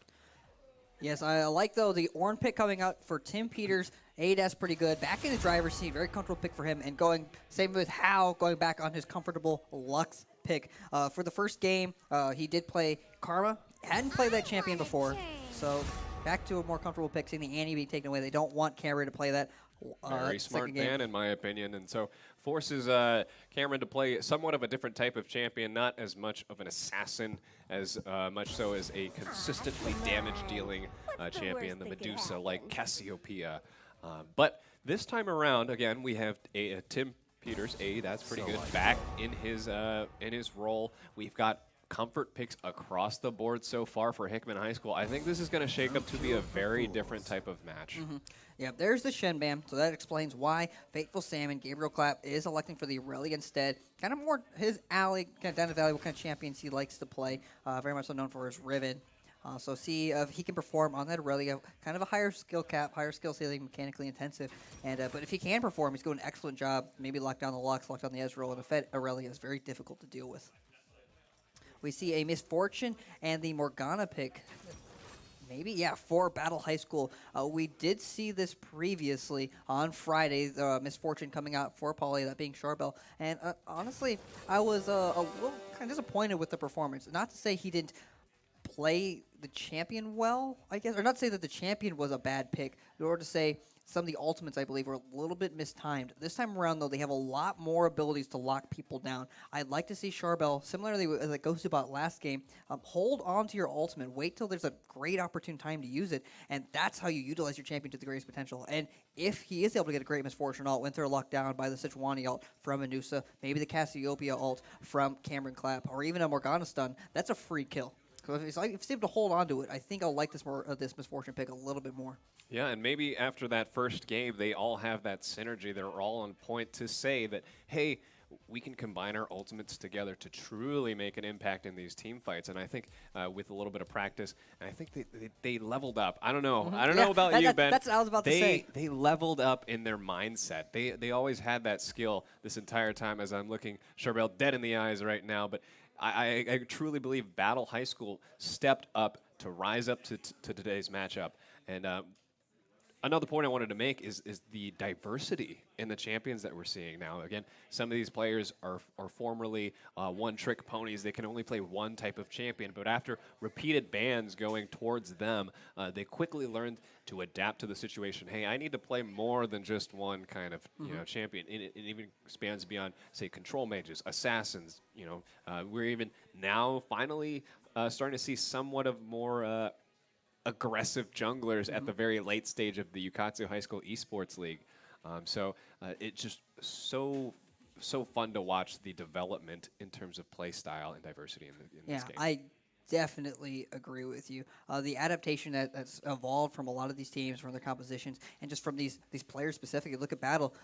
Last game, they traditionally are in almost 2 losing lanes. It's kind of up to Cameron to hold it together. All of their lanes held pretty strong. No one lost too hard, and it put them in a great position. That's why I like what you said. This team comp is something that is really going to show whether or not they've melded and meshed together as a team. You're picking a composition that really only will perform if they execute together. If they're all on the same page, if they're communicating properly, that's the only way they will win this game with this composition. And if they don't, then it says a lot as well. So I like the confidence going forward and them saying, yes, we can do this. We've come a long way in the last 9 weeks, and we can execute a comp like this properly.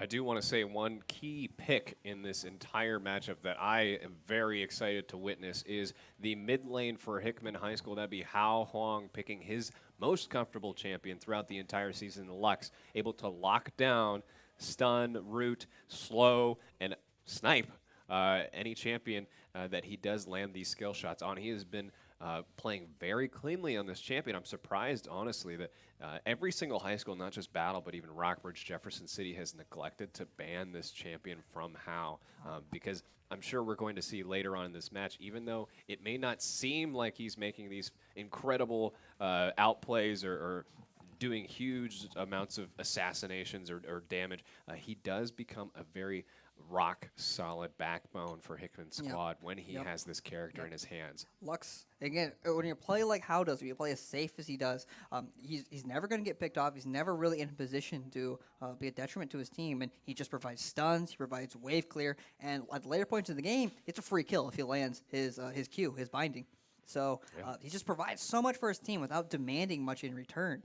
And it's something that, again, I agree. He's going to be a very pivotal point of this team, and there's going to be so many points that fights are going to turn, or whether they're in the lead or they're behind, that this Lux is going to come to light and just take someone out. Yes, we've seen time and time again throughout the season this Ornn J4 Lux pick, just the initiation from Tim Peters when he is the substitute, followed up with a typically smart ultimate coming down from Bozenred every single time, trapping as many enemies as he can to line up that shot for Hao to throw out not just his E ability, not just his Q ability, but his ultimate as well. Yeah, likewise. I think we talked a lot about Battle's composition, how they're all about synergizing well together, and something we haven't seen them do as of yet, like as a team composition. But Hickman, on the other hand, they've been doing this since week 1.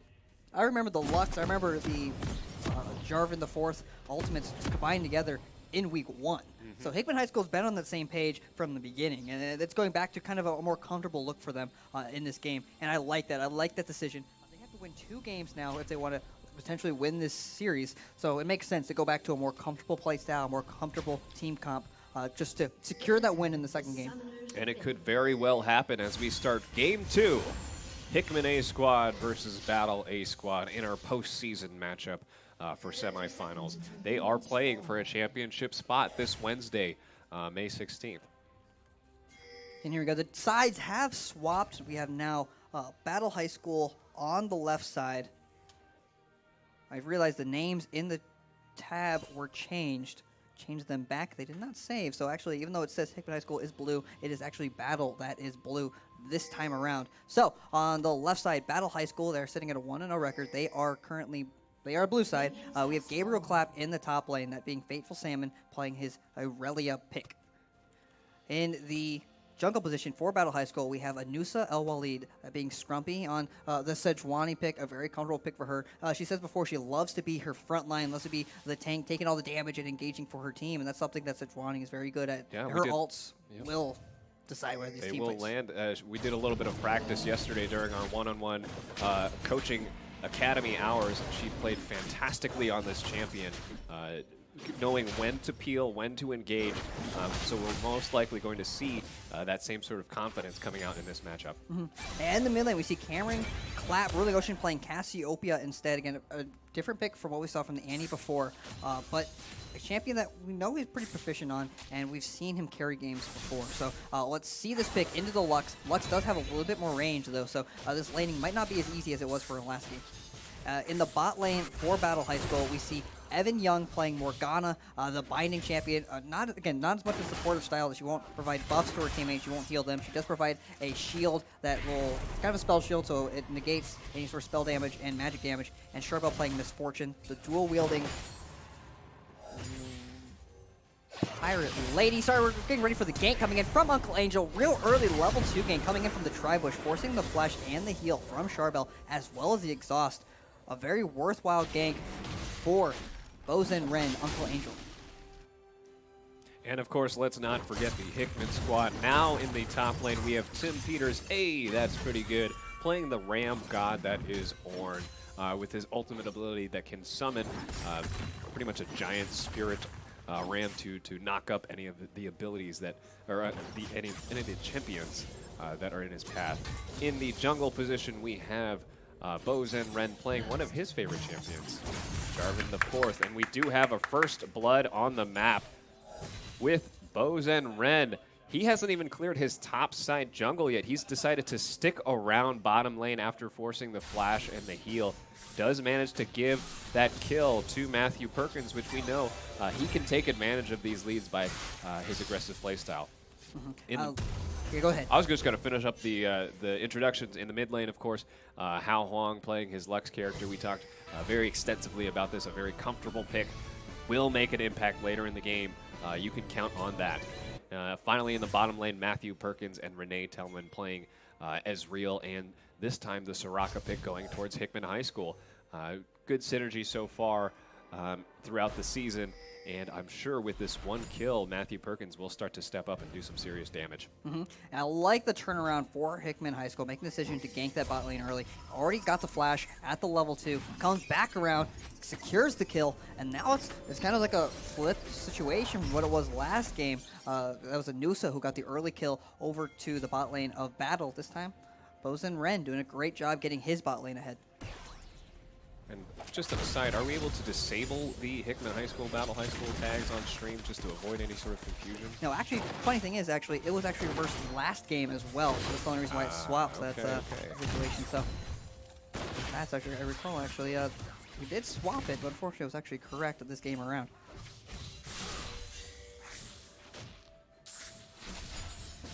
I like the pick from Bozen Ren playing Jarvan the Fourth this time around. Much more aggressive, able to make things happen early in the game,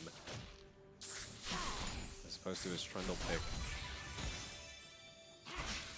And again, you just see this mid lane matchup between Cameron Clapp and Hao Huang. Hao always going to stay within his, his distance, keeping his distance away from any sort of aggressive plays. No flash timbers this time for Cameron as he starts to chip away at Lux, but he is out of mana at this point. Yeah, and back in the top lane, a much more even matchup. Relia not going to find too many early kills onto this giant Ornn tank. So not going to get ahead on this Aurelia pick, more than likely. So it's going to be a lot harder for Gabriel to have that global pressure, that lead that he found in this game compared to the first game. Or that impact, because unless Aurelia does get somewhat fed through kills and advantages early on, it doesn't do as much damage and does not have the support abilities that a pick like Shen had, and unfortunately it was banned from him during the pick and ban phase.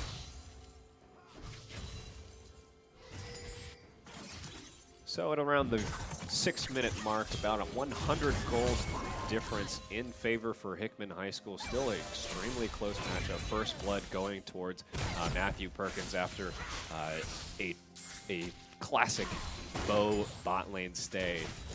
And we're about to see him once again. He loves these lane ganks. Traditionally, a lot of junglers like to come from the river or from behind, but he actually comes right from the front, in from these bushes.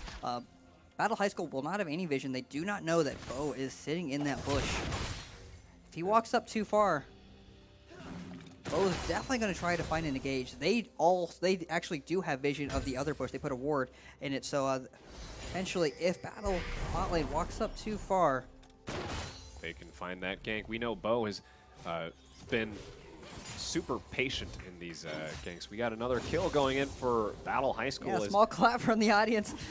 Gabriel clap. Actually, we stand corrected does there. Get the kill. The solo kill in the top lane. Yes, that is huge, actually. If you are able to push that lead on this champion, you will become a serious threat being an assassin, at the same time being a skirmisher. So if he is able to continue this lead up in the top lane, find a good teleport play in the bottom lane, I think they can seal the deal. Now, this is a first, actually. Boz and Ren have kind of looking for those early ganks and sitting in that bush for so long, not finding anything. Battle's bot lane, either knowing that Bo was there or just not falling for the bait. They end up recalling and they waste Bo's time. He's actually down by 20 CS, 20 farm in the jungle.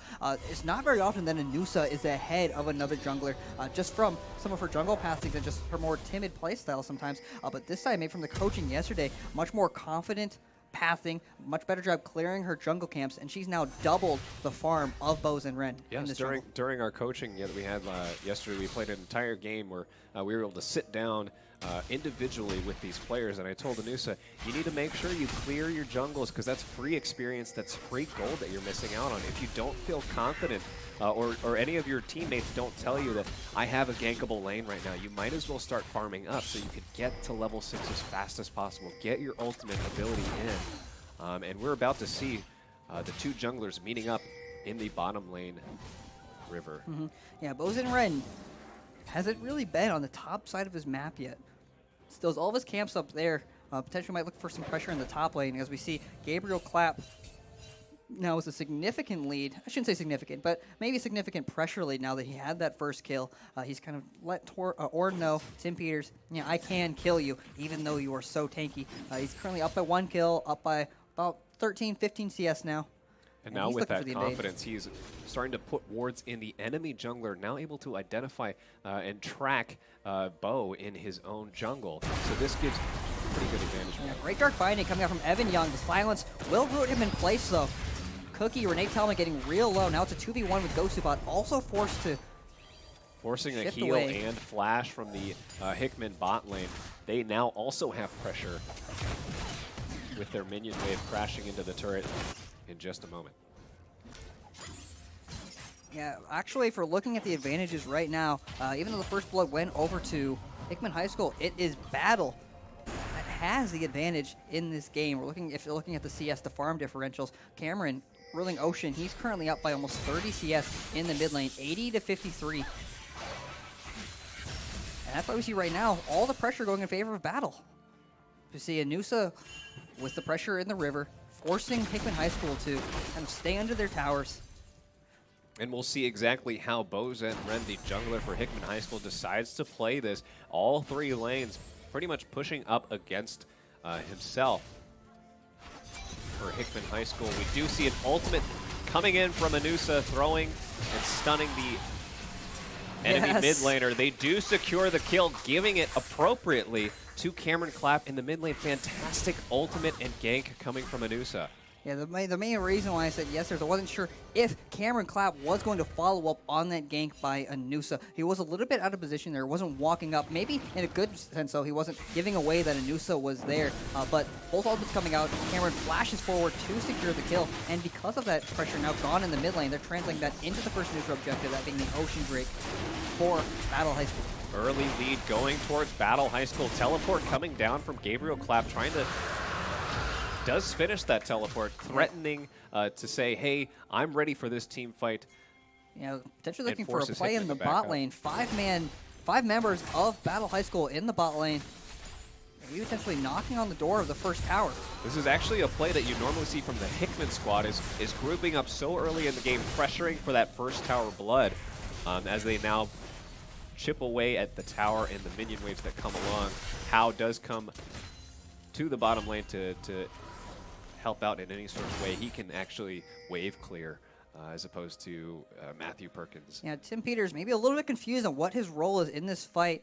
Doesn't have teleport. He actually just walks down to the mid lane instead of pushing his top lane all the way in. Looks like, though, Battle's not going to contest too much. They understand with how they can't push the tower in as quickly as they like. All members resetting back to neutral.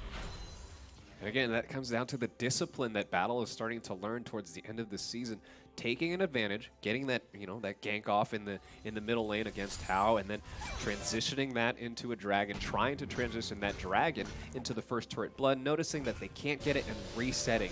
After you reset, you now have gold to buy items. You have that experience, and that in the next team fight, you're going to be that much more powerful. Exactly. Coming to this game now, it's almost a 2,000 gold lead in favor of Battle.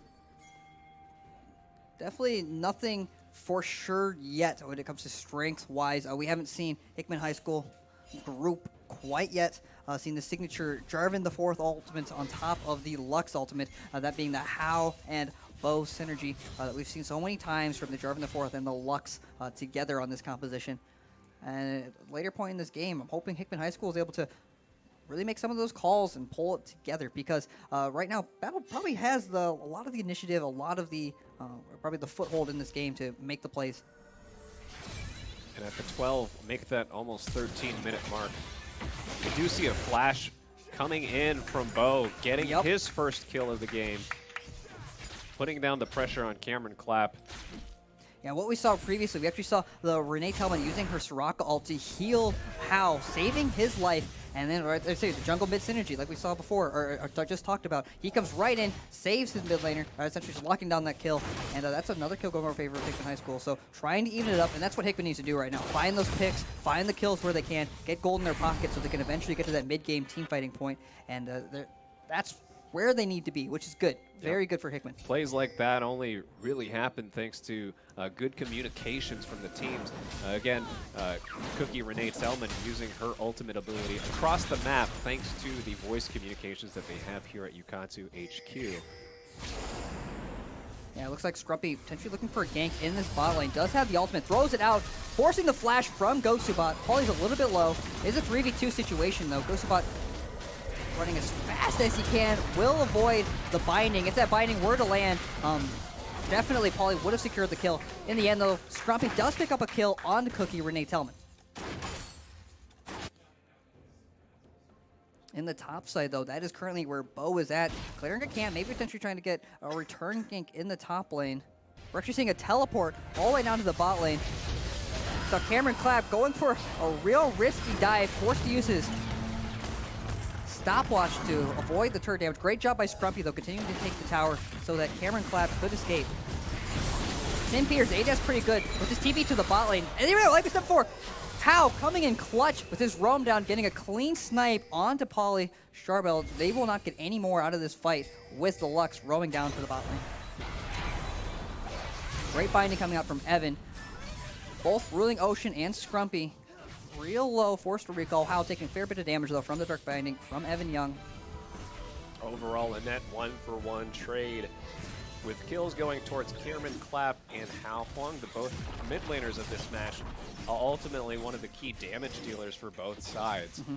And probably a key teleport from Tim Peters. ADS pretty good. Having to teleport to save the bot tower, but because of that, Battle will have TP advantage in just a couple of moments. And Fateful Sam being Gabriel Clapp does a fair amount of damage to this top tower. Probably, though, a necessary decision if they wanted to at least prevent that first tower a little bit longer. We'll see just exactly how aggressive Gabriel makes a play for this first turret. Blood chipping away, 1 minion left, isn't able to take that last sliver of health, and we see Bo posturing for the top lane, seeing if Gabriel will be hungry for actually clinching this first turret. Blood puts down a very smart ward though, right in front of Bo, so we will see if a gank comes through. Again, a very renewed look from Battle High School. Very, I guess, proactive decision-making. On the verge of potentially winning a best of 3 in this situation. Now we're seeing both junglers positioned around this middle lane. And I like that from the mid laners. It's your job to position on the side that your jungler is. A whiffed ultimate, though, coming out from Ruling Ocean. No kill is going to go out. Uncle Angel instead opting to escape. You see the mechanical prowess of Cameron Clapp dodging up instead of down for Hao's Lux bindings. With that experience, he knows that, I can dodge your abilities, and it takes a little more effort on Hao's part to land these skill shots against such a talented player. Currently a flat 2 solo queue player. And it's really going to be up right now to Battle High School to make the decision, pretty much make the play right now, because they have 2 towers on the board that are relatively low. And if they make the play, which we might be seeing right now, Anusa rowing down to the bot lane, might be the decision to try to take the first tower of the game. At the same time, though, Uncle Angel is currently positioned in this bottom lane. They do not know it. Scrumpy lands the ultimate onto Renee Tellman. That's where it needs to go, forcing the flash. Unfortunately, Paulie will go down, gets popped by Uncle Angel. They didn't know that the jungler was down there. It was actually a 3v3 situation. If it weren't a 3v3 situation, that would have been the correct call, going right for Renee Tellman, preventing her from healing up their teammates. Maybe a late teleport, though, coming in from Battle High School's Evan Young will also go down. But the teleport, though, coming in from Gabe will potentially secure them 2 kills. So that's a 2 for 2. That kind of comes down to that teleport advantage that Battle had after Tim Peters TP'd down only a couple minutes ago. Gabriel Clapp trying to chase down maybe his 3rd kill in the bot lane.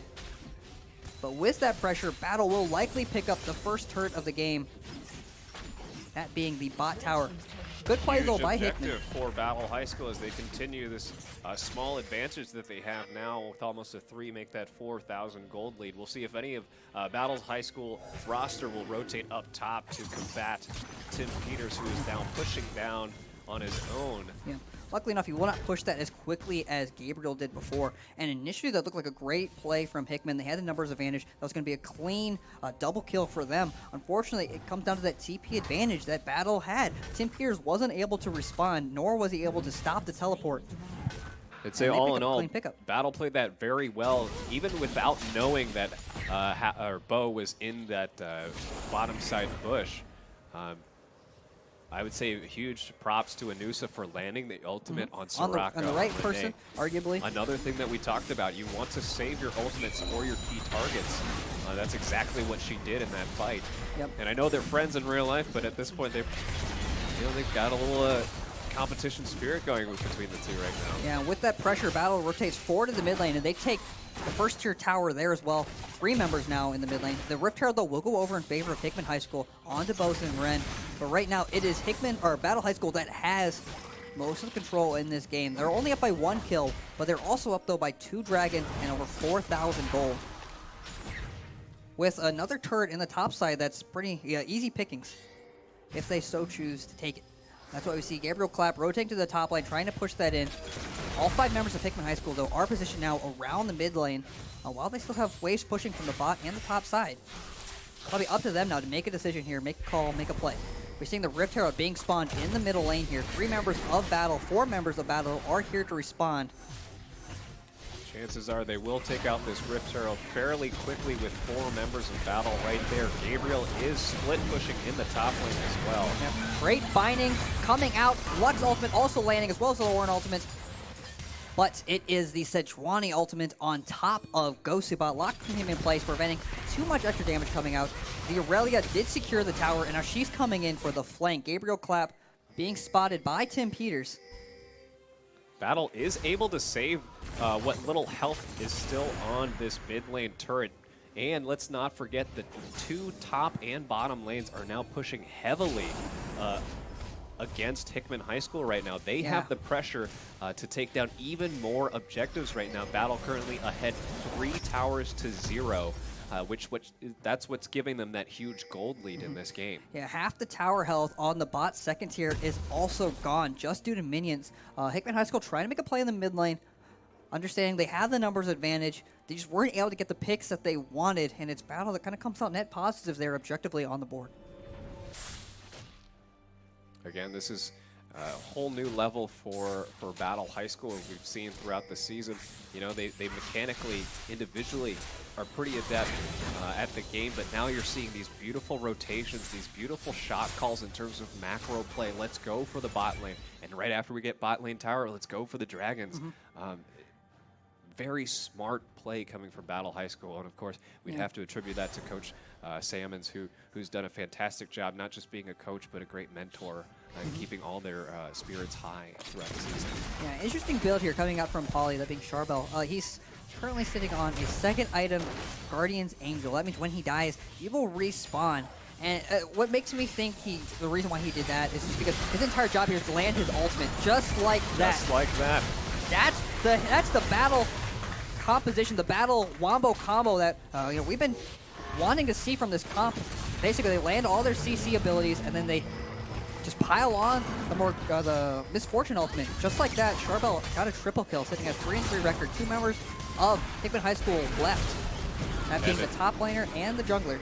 Evan Young landing a good binding to continue this fight on. That's a unofficial quadra kill for Charbel. He now has enough gold to buy probably yet another item to continue their advantage right now. 2,000 gold, and that's very interesting. At first, the Guardian Angel isn't a traditional item that you'd buy second, but because Hickman High School understands that Charbel is the one that's going to be doing all that team fight damage, they're just going to try to blow him up. Uncle Angel's going to jump onto him, Lux is going to try to ult him, all the ultimates are going to go for Charbel, and if he's able to at least survive that initial bush, all those cooldowns, and he can get his ultimate off, Battle's sitting in a pretty good position to deal the damage they need to win a team fight. None of the Battle players except for Cameron Clapp have backed yet, but they still see an opportunity to pick off Tim Peters, who is trying to make a desperation mid lane tower dive, or at least kill the tower in the mid lane to get a little bit of gold for Hickman High School. Yeah, again, this is a very different look from Battle that we haven't seen previously in the season, looking much more reminiscent of the Rockbridge Hickman A rosters originally we've seen throughout the season. Great rotation, great job grouping up and finding those numbers advantage and playing to their win conditions. I like seeing 2 different styles of comps that we've seen in this series. It gives me pretty good, I guess, kind of hope that they'll have that confidence that they'll have at least plans for if they make it to the finals of different compositions and maybe an answer for whoever team they face in the finals if they were to win this game. Be it Rockbridge or Hickman B in this case. Yeah, Hickman High School, though, not out of this yet. 4 kills, 2 deaths, 1 assist going over in favor of Matthew Gosubot Perkins. Playing that Ezreal pick, he is significantly strong, securing his Trinity Force, probably locking down potentially, he has 2 tiers right now. So in this position, what is Hickman's job to come back into this game? It's really avoiding the wombo combo that is Battle High School. Likewise, like the way Charbel's trying to avoid dying on that initial push, the initial burst that Hickman's trying to throw with their abilities. If the carries, that being the Lux and Gosubot, don't get locked down by the Sejuani ultimate, by the ultimate from Ruling Ocean, if Gosubot's able to survive on the outside of the fight and all those cooldowns go down, there's a good chance they can just kite around and poke them down. As Ezreal continues to get more items, as he starts getting his tank killing items, he can just stand in the back and just fight in a linear fashion. They just need to not get picked off and have too many people wiped in these ultimates. We're seeing it right now. Jarvan the full forward, try to get on that backline. Just not strong enough though to burst down Charbel. He is so powerful, and because Charbel wasn't able to die and go down from their initial push, they took that fight a little bit too fast. It looks like Battle High School pick up the ace. 3 kills going over to Cameron, 2 kills going over to Charbel. Now with a 16-7 kill lead, Battle High School is looking for this Baron objective. They already have so much tower pressure. Again, 4 towers to 0 against Hickman that this objective will be easy, especially after the ace. Yeah, decisive decision making, instantly rotating the Baron after they got that ace. And still, I know we were talking about this just a few minutes ago, but look at the lane pressure for Battle High School. Everything is pushed up against Hickman, even after how many minutes? I think it was at least 7 minutes of gameplay.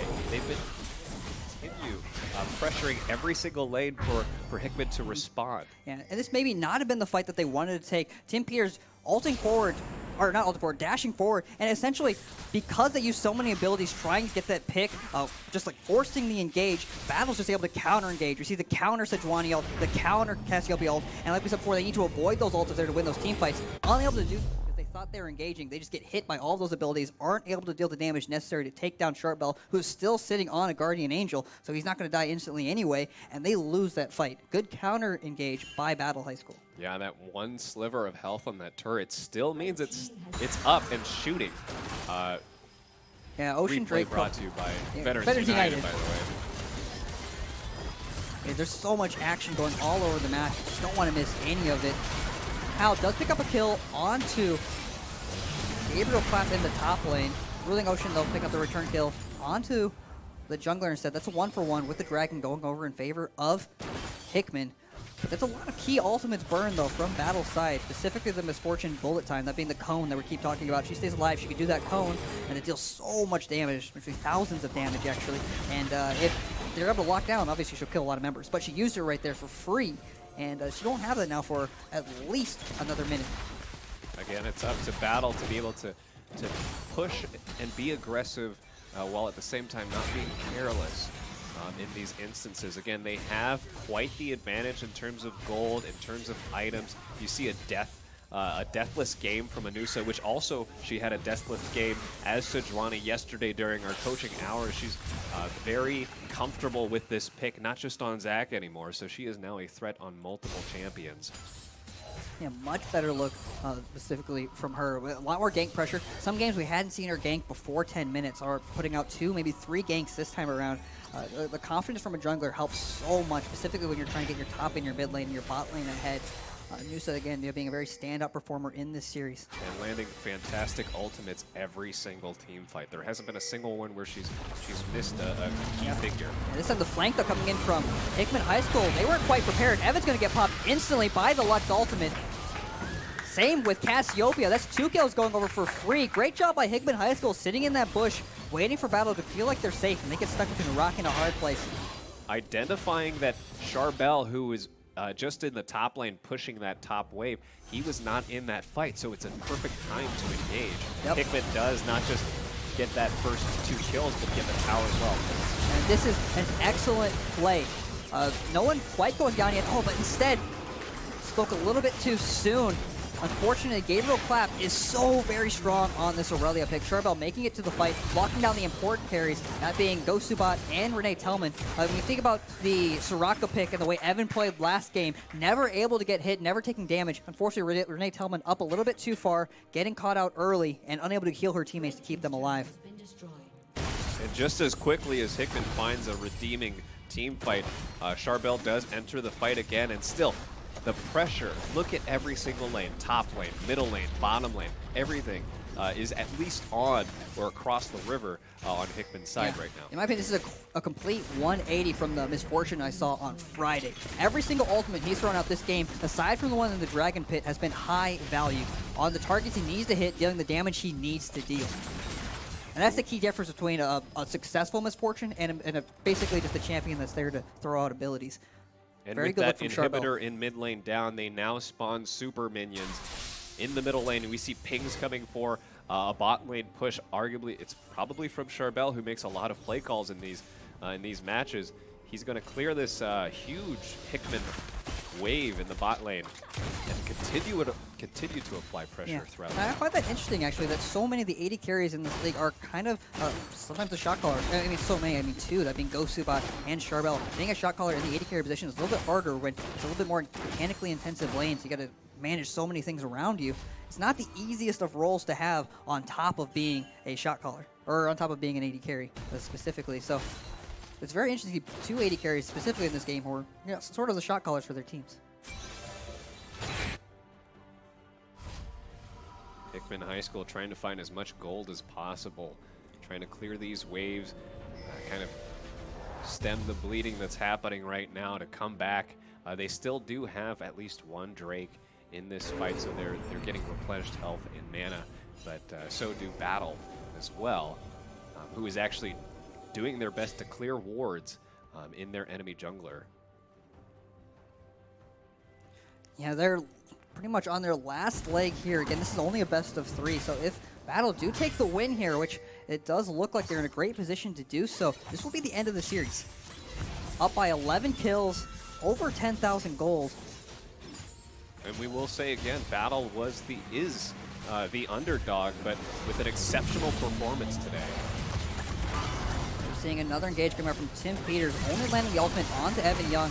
The engage still coming out from Gabriel Clapp, trying to lock down the people they need to. Unclaimed going down. Lux already popping her ultimate, unable to escape from this Aurelia. This is likely the last team fight of the game. Ghostbot also dropping to Cameron, ruling Ocean. Only one member left to defend, that being Cookie Renee Tellman. As a support, Soraka, not a whole lot she can do in the wave clear department. And because believe it or not, this is the end of the game. Battle High School has successfully completed the 2-0 over Hickman High School. They will be going to the finals this Wednesday, May 16th. And again, it isn't to say that we saw too many mistakes coming from Hickman, as much so as just the synergy coming from Battle High School, really stepping it up when they needed to most, playing all roles very effectively up until the end of this series. Yeah, you hit the nail on the head at before this game started. Battle High School has leveled up. Decisive decision making, real team compositions executed properly. Again, it's silence in the room. They're a whole new squad. Yeah. The audience is probably stunned to see this, and I'm sure the Twitch viewers right now are also stunned. But we will see them at finals, either against Rockbridge's squad, who was ranked #1 throughout the regular season, or against Hickman's B squad, which also is a very, I would say, don't write them off just yet. They're a very solid team in themselves. Yeah, exactly. So later today, we will be seeing that Rockbridge roster versus Hickman later today. But again, Battle kind of in disbelief. Again, they hadn't won a single game versus Hickman since last year. They hadn't won a game last year and coming this year until last Friday. And now, just from Friday, which is only 2-3 days ago, they've won 3 games against Hickman in a row. So that's a pretty big deal. Rockbridge's coach is here spectating the game live, so definitely getting some insight, writing some things down. He did make the deal with Cameron, is in DMs actually. There's proof that if Battle wins the series, they will give Cameron Vladimir in the series if they make it to the finals as well. That. Holy moly. So Cameron will also get his Vladimir pick at least one game on Wednesday if Rockbridge also makes it to the finals.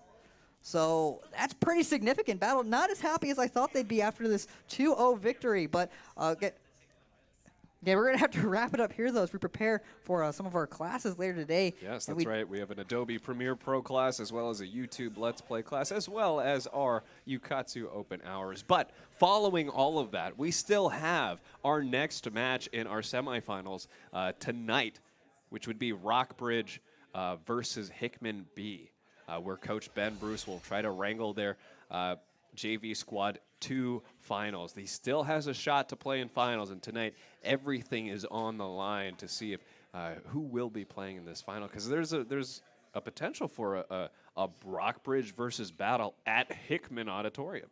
Yeah, very much so. That's a very real possibility, and it'd be very interesting to say at least. Again, Battle High School, they leveled up today, and we're gonna see how they prepare though for their games on Wednesday.